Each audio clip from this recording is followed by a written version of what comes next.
नमस्कार मेरे दोस्तों, मेरे साथियों, मेरे छोटे भाइयों बहनों, आईएएस आरएएस विदार जी में आपका स्वागत है, हार्दिक अभिनंदन है। तो मेरे मित्रों, आज हम आपके सामने फिर से लेकर आ चुके हैं राजस्थान सूरज का ई बुलेटिन। और ये पत्रिका आपके एग्ज़ाम के लिए कितनी इम्पोर्टेंट है ये बार बार मुझे बताने की ज़रूरत नहीं। आप जिस दिन एग्ज़ाम दे के आएंगे उस दिन खुद ही समझ जाएंगे कि प्रीलिम्स में और मेंस में किस तरह से यहाँ से प्रश्न आते हैं। और सिर्फ आरएएस ही नहीं, आप चाहे एसआई का एग्ज़ाम दे रहे हैं, चाहे आप रीट दे रहे हैं, कांस्टेबल दे रहे हैं, पटवार दे रहे हैं, कुछ भी दे रहे हैं, यदि आप राजस्थान का एग्ज़ाम दे रहे हैं तो आपको सुजस बुलेटिन को पर डे करना ही पड़ेगा। ये सिर्फ करंट अफेयर राजस्थान का कवर नहीं करता है, राजस्थान के करंट अफेयर के साथ साथ राजस्थान से संबंधित जितनी भी योजनाएं, मिशन, अभियान, ये सब को कवर करता है। मतलब कह सकें तो करंट अफेयर का एक बार में पूरा का पूरा डो जाइए। तो मेरे मित्रों, यदि आपको इसकी पीडीएफ चाहिए तो आप हमारा टेलीग्राम चैनल ज्वाइन करें मेरे मित्रों, और वहाँ से डेली बेस पे पीडीएफ ले लिया करें, हम डाल देते हैं पीडीएफ। तो दोस्तों, हमारे टेलीग्राम चैनल का नाम है मेरे मित्रों IAS RAS विद RJ। आप जाओ, इसको ज्वाइन कर लो। ज्वाइन करने के बाद वहाँ से पीडीएफ ले लो। लिखने करने के रट्टे में ज़्यादा मत पड़ो, यहाँ से समझो। समझने के बाद आपको पीडीएफ मिल जाती है थोड़ी देर बाद में। पीडीएफ को जाके पढ़ लो, हो गया आपका काम। बस इतना सही काम है, ठीक है। और हम क्या मांगते हैं इसके बदले में? एक लाइक, एक शेयर, एक सब्सक्राइब, बस। तो दोस्तों, अब चलते हैं सीधे न्यूज़ आर्टिकल के डिस्कशन पे। आपका समय ख़राब नहीं करेंगे, वैसे भी आपके आरएएस का एग्ज़ाम आने वाला है, तो आपका जो समय है वो बहुत ज़्यादा कीमती ऐसे ही हो जाता है। तो दोस्तों, राजस्थान में सामाजिक सुरक्षा कानून बनेगा, इन्हें गहलोत जी ने बोला है। अब इसका क्या ड्राफ्ट होगा, क्या नहीं होगा, ये तो आपको समय के साथ ही पता लगेगा। उससे पहले तो ना तो हमें पता है ना आपको। अभी बस गहलोत जी ने घोषणा की है। गहलोत जी ने कहा है कि सामाजिक सुरक्षा कानून बनेगा, ठीक है। बस इतनी सी बात है। अभी आप इतनी सी चीज़ याद रख लो कि राजस्थान के अंदर जो सामाजिक सुरक्षा कानून है उसको बनाए जाने की घोषणा की जा चुकी है गहलोत जी के द्वारा। दोस्तों देखो, स्मार्टफोन भी इसी महीने से वितरित हो जाएंगे। ये भी आपके एग्ज़ाम के लिए इम्पोर्टेंट नहीं है। मुख्यमंत्री जी गहलोत जो हैं, गहलोत जी हैं, वो सीधा संवाद कर रहे हैं लाभार्थियों से। आपके एग्ज़ाम्स का इससे भी कोई मतलब नहीं है। और हमारी समस्याओं का समाधान किया, इससे भी कोई मतलब नहीं है। फिर आप बोलोगे सर किससे मतलब है? तो देखो, जिस चीज़ से मतलब वो ये आ गई, ठीक है। तो विश्व जनसंख्या दिवस के अवसर पर विभिन्न संस्थाएं पुरस्कृत की गई हैं, ठीक। देखो दोस्तों, यहाँ से आपका प्रश्न बनना बहुत, मतलब क्या बोलते हैं, आपसे बन सकता है यहाँ से बहुत इम्पोर्टेंट है ये। क्योंकि क्या है कि देखो, एक तो विश्व जनसंख्या दिवस मनाया गया है, उसके बारे में मैंने कल के ही पेपर में आपको डिटेल में बताया क्या तो उसकी थीम रही है और क्या क्या आयोजन होने, कब से आयोजन किया जा रहा है विश्व जनसंख्या दिवस का, तो उसके बारे में मैंने कल बताया आपको। लेकिन यहाँ पर क्या है कि देखो, जनसंख्या दिवस मनाते क्यों हैं? जनसंख्या को बढ़ाने के लिए नहीं, कम करने के लिए, ठीक है। जैव विविधता दिवस मनाते क्योंकि जैव विविधता बढ़े। पर्यावरण संरक्षण दिवस क्योंकि पर्यावरण का संरक्षण बढ़े। लेकिन जनसंख्या दिवस मनाते हैं कि जनसंख्या बढ़ने के लिए जो जागरूकता है वो आए लोगों में, जनसंख्या को कम रखें वो, ठीक है। तो राजस्थान में परिवार नियोजन सेवाओं के सफल क्रियान्वयन और व्यापक प्रचार प्रसार के लिए, देखो दोस्तों, जो पुरस्कार है वो किसके लिए दिया गया है? जो है परिवार नियोजन सेवाओं के सफल क्रियान्वयन और प्रचार प्रसार के लिए विश्व जनसंख्या दिवस पर संस्थागत पुरस्कार प्रदान किए गए, ठीक है। जो आपके परिवार नियोजन की सेवाएं, उनका सफल तो क्रियान्वयन किया, उनका प्रचार प्रसार भी किया है, उस चीज़ के लिए दिया गया है, ठीक है। तो इसमें झालावाड़ जिला पहले स्थान पर रहा है, हनुमानगढ़ दूसरे पे, प्रतापगढ़ तीसरे पे और बूंदी चौथे पे रहा है। इन चारों का सीक्वेंस में नाम आप याद रख लेना, याद कर लेना, रट लेना, ठीक है मित्रों। बेहतर परिणाम देने वाली पंचायत समितियों की श्रेणी में भीलवाड़ा की शाहपुरा पंचायत समिति पहले पे। अब पंचायत समिति स्तर पे पहले पे कौन रहा है? तो भीलवाड़ा की शाहपुरा पंचायत समिति। राजसमंद की जो राजसमंद पंचायत समिति है वो दूसरे पर, अजमेर की पीसांगन पंचायत समिति तीसरे पर और जयपुर की कोटपुतली पंचायत समिति चौथे स्थान पर रही। अब तो सारे जिले हो जाएंगे कोटपुतली वगैरह, ठीक है दोस्तों।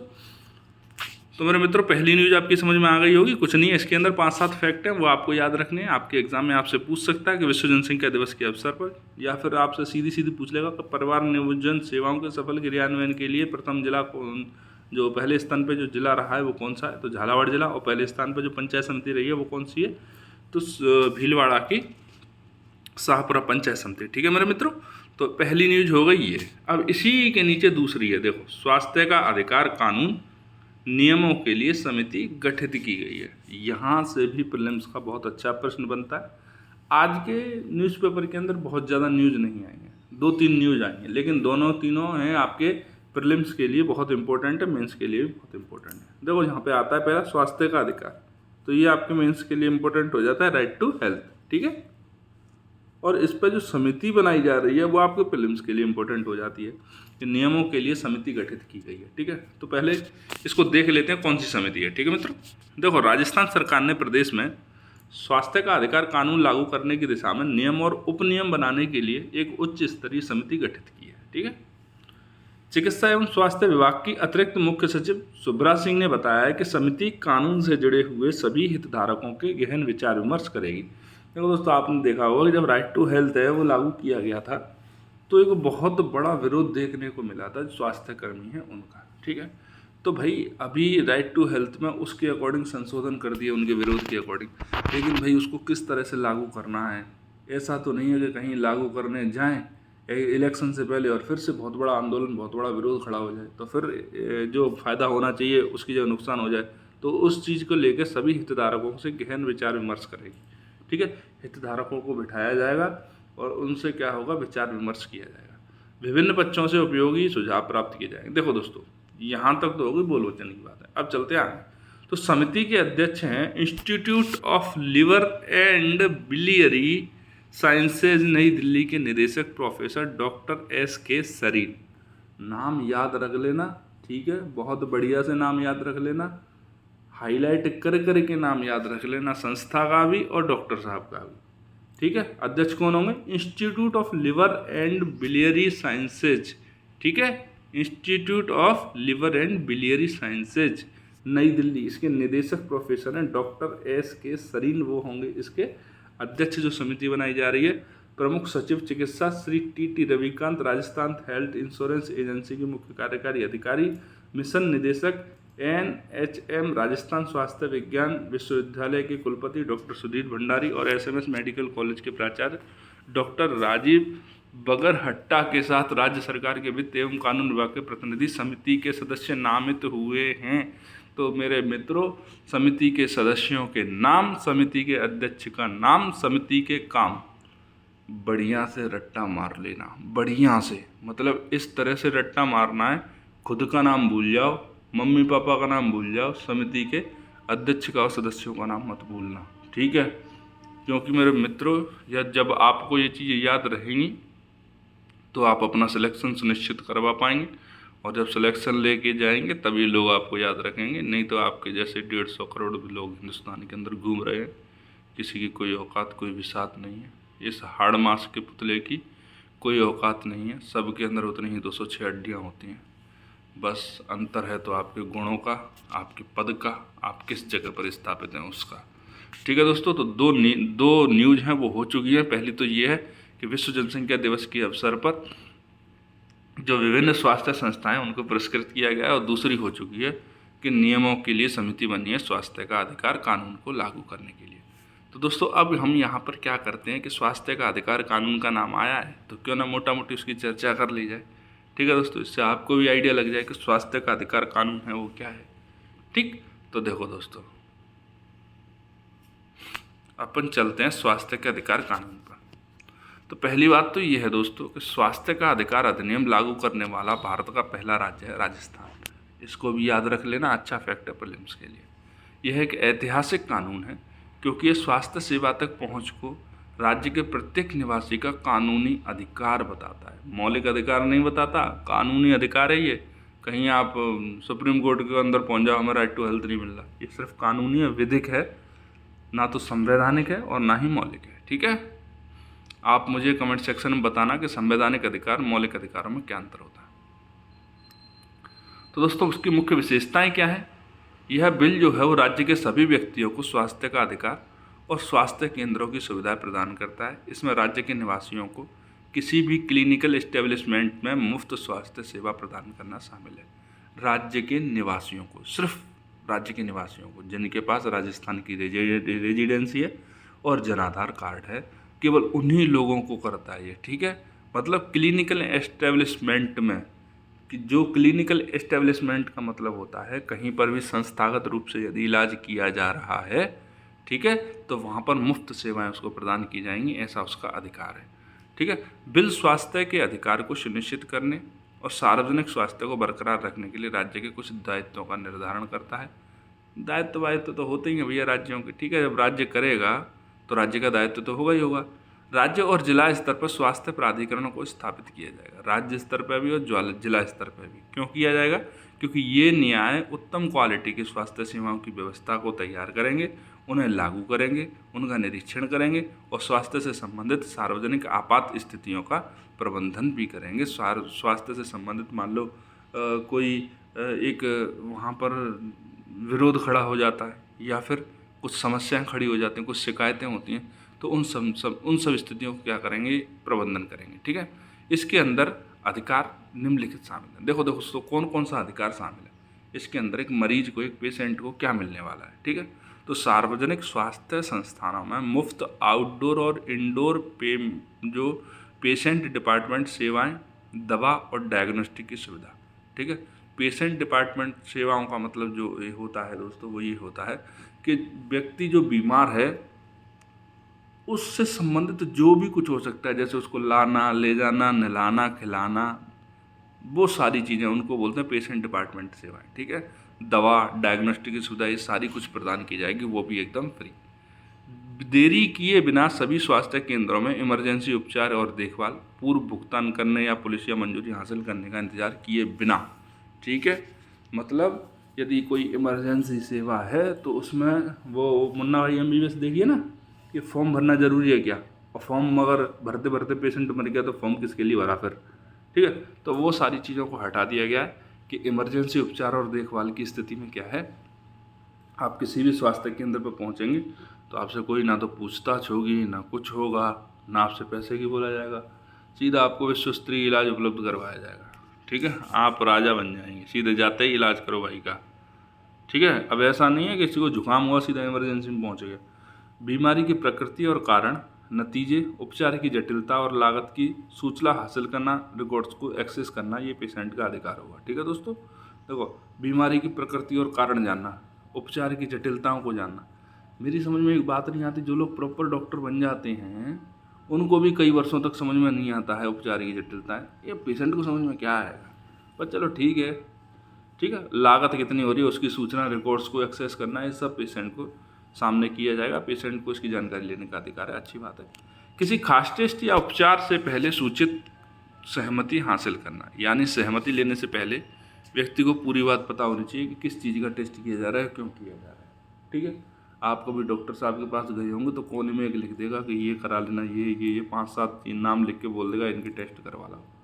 मतलब आपको नहीं पता है, बस उसने लिख दिया, आप पहुँच गए टेस्ट वाले के पास में, जो डायग्नोस्टिक सेंटर होता है वहाँ, उसने पता नहीं क्या उसने भी लिख दिया, बोला डॉक्टर को दिखा देना। मतलब आप बीच में जो हो वो अंधे हो। ये काम बहुत सही है कि डॉक्टर जो भी लिखेगा बताएगा भाई ये वाला टेस्ट इस चीज़ के लिए, ये वाला टेस्ट इस चीज़ के लिए, ये वाला टेस्ट मैं इसलिए करा रहा हूँ। तो उससे क्या है, पेशेंट को भी तसल्ली रहेगी, हाँ भाई मेरी किन किन चीज़ों का इलाज हो रहा है, डॉक्टर साहब किन किन चीज़ों पर निगरानी रख रहे हैं। सभी स्वास्थ्य केंद्रों में दोस्तों उपचार जो होगा वो गोपनीयता और प्राइवेसी के साथ में होगा, गोपनीय रहेगा एकदम।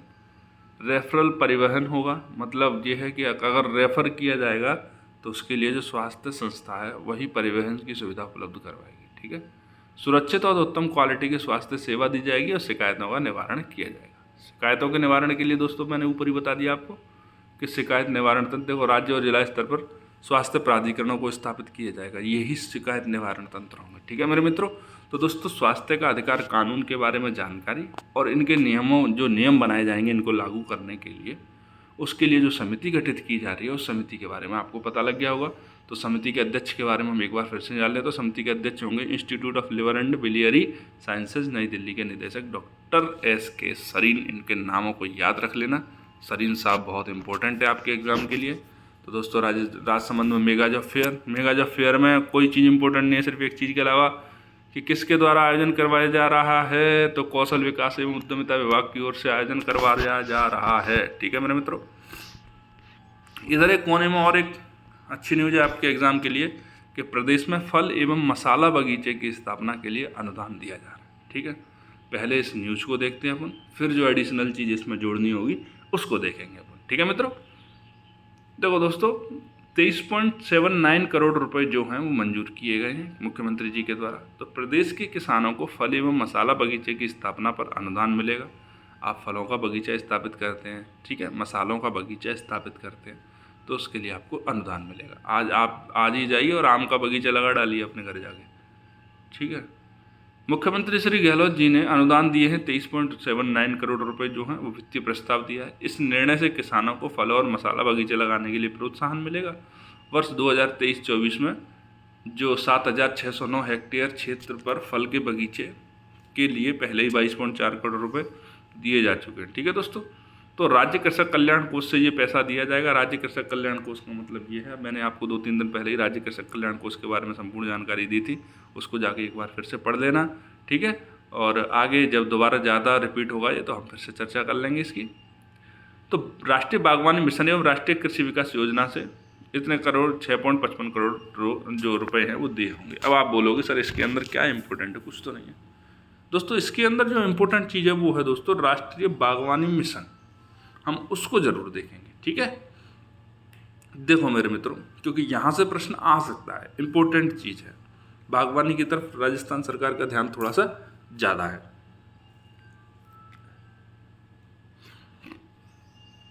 देखो दोस्तों, राष्ट्रीय बागवानी विकास मिशन क्या है उसको देख लेते हैं अपन एक बार। देखो मेरे मित्रों, यह क्या है, यह फल, सब्जी, मशरूम, मसाला, सुगंधित फूल पौधे, नारियल, काजू, कोको, बांस आदि बागवानी क्षेत्र के फसलों को समग्र विकास हेतु एक केंद्र प्रायोजित परियोजना है, ठीक है दोस्तों। आप पहले तो ये देख लो बागवानी किन किन की चीज़ों की जाती है। तो फलों की जाती है, सब्जियों की जाती है, मशरूम, मसाले, फूल, सुगंधित पौधे, नारियल, काजू, कोको और बांस, ये सब क्या है, बागवानी रूप से इनकी पैदावार होती है, ठीक है दोस्तों। इनको हॉर्टिकल्चर बोलते हैं। इनका नोडल मंत्रालय जो है मित्रों वह कृषि और किसान कल्याण मंत्रालय, जो वर्ष 2014-15 से इसको लगातार क्रियान्वित कर रहा है।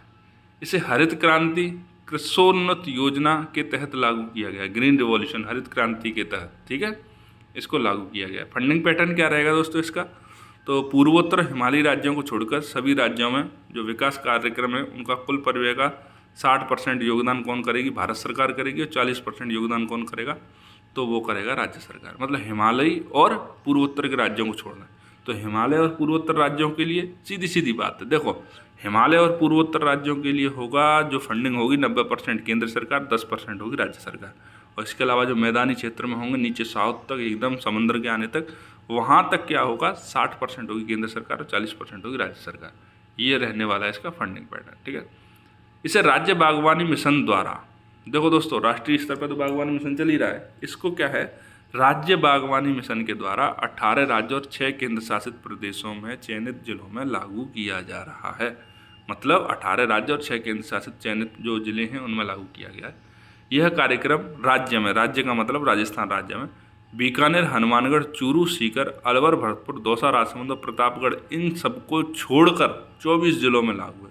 मतलब इनके अतिरिक्त और जो 24 जिले हैं उनमें इसको लागू किया गया, उनमें ये प्रोग्राम चल रहा है। तो आप उन 24 का नाम रटने से बढ़िया है कि जिनमें नहीं हो रहा है उनका नाम याद कर लो।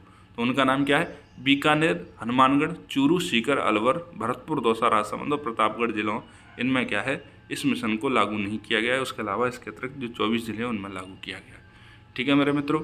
तो दोस्तों ये था आज का न्यूज़ आर्टिकल का डिस्कशन। बाकी मैंने आपके सामने पूरा का पूरा पेपर खोल के रख दिया है। इनके अलावा ये 3 न्यूज़ हैं जो बहुत इंपॉर्टेंट है, इसके अलावा 2 एडिशनल चीज़ हमने इसमें जोड़ी हैं, बाकी कोई भी चीज़ इंपॉर्टेंट नहीं है। मैंने कल आपको समग्रता के साथ में जो सामाजिक पेंशन योजना है वो पढ़ा दी थी। उसके अलावा यहाँ पर कुछ नहीं आया। उन्हीं के लाभार्थियों से संवाद है गहलोत जी का, और इधर ये पैसा ट्रांसफ़र कर रहे हैं डीबीटी के माध्यम से, उसको दिखाया, देखो मैंने तुम्हारे सामने सबके लिए पैसा पहुँचा दिया। तो मेरे मित्रों यहाँ पर होता है अपना न्यूज़ आर्टिकल डिस्कशन आज का समाप्त।